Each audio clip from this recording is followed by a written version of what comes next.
Aux États-Unis maintenant, la campagne de Donald Trump écœure de plus en plus de membres du Parti républicain. Après les nombreuses polémiques lancées par le candidat à l'élection présidentielle, certains tentent même de s'opposer aux milliardaires.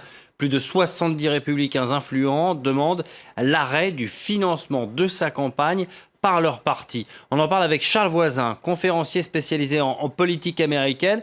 Bonsoir Monsieur Voisin, qui sont ces signataires de cette lettre adressée au président du Parti des Républicains? Bonsoir. Ce sont des conservateurs qui ont travaillé dans l'administration Bush. Donc, ce sont probablement en fait des néoconservateurs qui voient d'un très mauvais œil l'isolationnisme borné de Donald Trump et qui peut-être sont aussi inquiets pour le futur de leur idéologie, l'interventionnisme, même quand une intervention n'est pas forcément nécessaire. On l'a vu en Irak. Alors, il critique Donald Trump pour son caractère très impulsif, très hors contrôle. Il le critique sur son inexpérience, son ignorance, et il le trouve, je cite, dangereux, inconscient et responsable. Seulement, le problème, c'est que ça sonne un peu faux. Ce sont des donneurs de leçons, en réalité, qui sont responsables du désastre qui est la guerre en Irak, qui a fait, si on fait le décompte des victimes, entre 160 000 et 180 000 victimes civiles et militaires. Et donc, Donald Trump balaye ça d'un revers de la main. Ça ne l'atteint pas.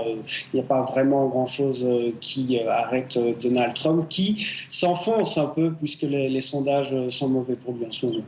Récemment, on a vu un républicain connu, Evan McMullin, être candidat à la présidentielle. Aujourd'hui, il y a cette lettre. Comment est-ce que Donald Trump est perçu désormais au sein des républicains?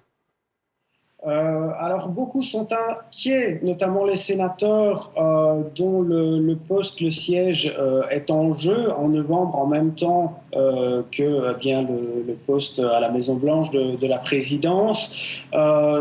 Si dans leur État, Trump est battu de 10% par rapport à Hillary Clinton, ils pourraient le lâcher parce que leur sort est vraiment lié à celui de Donald Trump. Dans ce cas, on sait bien que 5 électeurs sur 5 votent de la même manière au Congrès à la présidence. Alors ils pourraient lâcher Donald Trump.